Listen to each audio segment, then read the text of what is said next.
Hello दोस्तों, तो कैसे हैं आप लोग। आई होप आप लोग अच्छे होंगे। स्वागत है आपका आपके यूट्यूब चैनल इलेक्ट्रिकल वाला में। आज का हमारा टॉपिक है ट्रांसफार्मर। यहाँ पे देख सकते हैं आप ट्रांसफार्मर। आज हम बात करेंगे ट्रांसफार्मर दिखता है कैसा है और वो किस प्रिंसिपल पे काम करता है और हमें ज़रूरत क्यों है।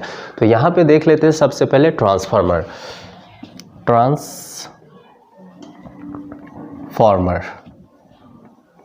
सबसे पहले यहाँ पे बात कर लेते हैं ट्रांसफ़र की।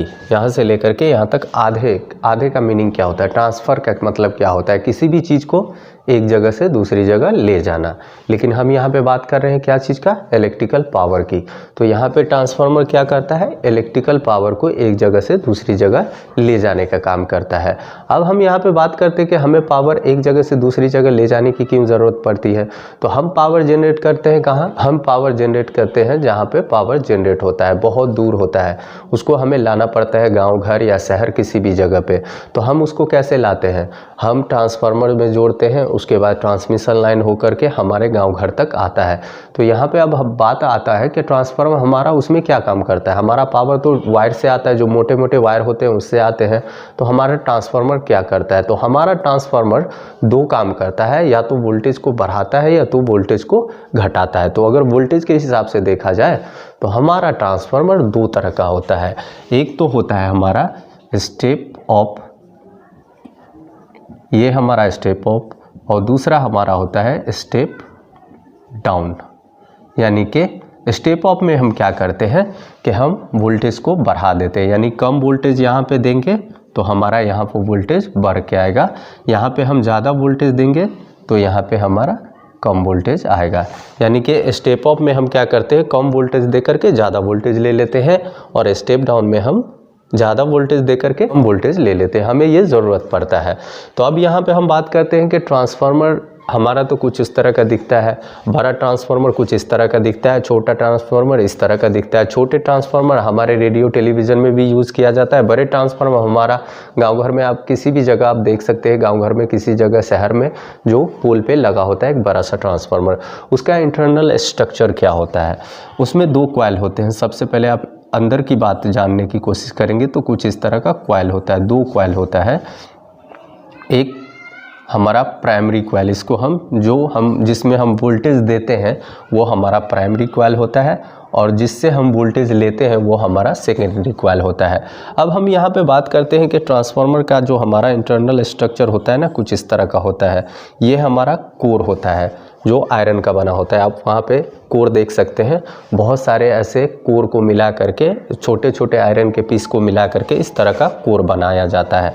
अभी हम यहाँ पे बात करते हैं कि हम यहाँ पे वोल्टेज देते हैं तो यहाँ पे करंट फ्लो होना स्टार्ट हो जाता है, और यहाँ पे हमें एक वोल्टेज मिल जाता है। इसमें भी करंट फ्लो होता है और हमें वोल्टेज मिल जाता है। मान लेते हैं यहाँ पे आई करंट फ्लो हुआ I1, तो यहाँ पे I2।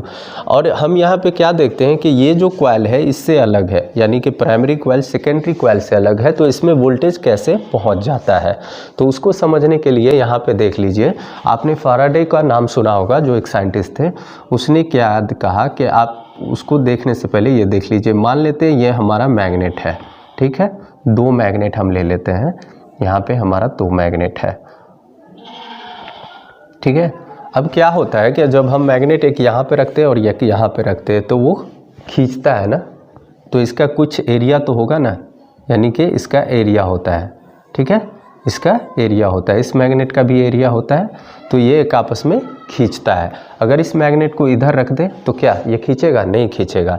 तो यहाँ पे एक और बात आती है कि अगर हम वोल्टेज देते हैं किसी भी कॉपर वायर हो या किसी भी जगह पे, मान लेते हैं हमारे घर में एक बल्ब जल रहा है, एक फेज जा रहा है और एक न्यूट्रल जा रहा है, इसमें एक बल्ब जल रहा है, ठीक है। तो अगर हम फेज देते हैं तो उसमें करंट फ्लो होता है। तो करंट फ्लो होने की वजह से क्या होता है, इसके आसपास मैग्नेट बनता है। उसी जगह अगर इस मैग्नेट में, ये हमारा मैग्नेट हो और ये हमारा मैग्नेट है, इसके बीच हम एक कॉइल रख दें और इसको घुमाएं तो इसमें करंट पैदा हो जाता है, यानी वोल्टेज पैदा होता है। तो हम यहाँ पे क्या देखते हैं, जहाँ पे हम इलेक्ट्रिकल देते हैं वहाँ पे हमें मैग्नेट मिल जाता है, और जहाँ पे मैग्नेट है वहाँ पे हम इलेक्ट्रिकल पैदा कर लेते हैं, कुछ इस तरह से। तो हमारा जो ट्रांसफार्मर है वो म्यूचुअल इंडक्टेंस पे काम करता है। म्यूचुअल इंडक्टेंस क्या होता है कि अगर हम यहाँ पे वोल्टेज कम बेस करेंगे तो हमारा इधर भी होगा, यानी कि एक सर्किट से हम दूसरे सर्किट को कंट्रोल करते हैं। अब यहाँ पे हमने वोल्टेज दे दिया, मान लेते हैं 11 के भी वोल्टेज दे दिया, उसकी वजह से हमारा करंट फ्लो होना स्टार्ट हो जाएगा। और करंट फ्लो होना स्टार्ट हो जाएगा तो यहाँ पे देख सकते हैं आप, यहाँ पे करंट देते हैं तो यहाँ पे मैग्नेट बनता है, लेकिन हम यहाँ पे कॉइल को मोड़ चुके हैं, इस तरह से टर्न में मोड़ते हैं तो वहाँ पे जो मैग्नेट बनेगा उसका जो पावर होगा, यानी उसकी जो शक्ति होगी वो ज़्यादा होगी, तो उसके अंदर से भी फ्लक्स निकलेगा इस तरह का, मैग्नेटिक मोटिव फोर्स की वजह से इसमें फ्लक्स निकलेगा। जैसे ये फ्लक्स निकला है, एरिया बनाया, तो ये भी अपना मैग्नेट की वजह से एरिया बनाएगा, तो ये एरिया बनता है इसमें, यानी कि इसकी वजह से फ्लक्स पैदा होता है इस कोर में और ये इसको लिंक कर देता है। अब यहाँ पे मैग्नेट आ गया और उसकी वजह से एरिया बना, तो ये यहाँ पे कॉइल है तो इसमें एक फोर्स जनरेट होगा जो ईएमएफ होता है, इलेक्ट्रोमोटिव फोर्स, उसकी वजह से यहाँ पे वोल्टेज आता है। और अगर सर्किट क्लोज हो, यानी यहाँ पे हमने अगर लोड लगा रखा है, कोई भी बल्ब हो, फैन हो, तो उसकी वजह से इसमें करंट फ्लो होगा और हमारा जलना स्टार्ट हो जाएगा। अब यहाँ पे मेन चीज़ क्या है कि हमारा जो ट्रांसफार्मर है वो फ्रीक्वेंसी को चेंज नहीं करता, यानी कि हमने अगर 50 हर्ट्ज दिया है तो अगर प्राइमरी में 50 हर्ट्ज है तो सेकेंडरी में हमारा 50 हर्ट्ज ही मिलेगा। ये फ्रीक्वेंसी को चेंज नहीं करता।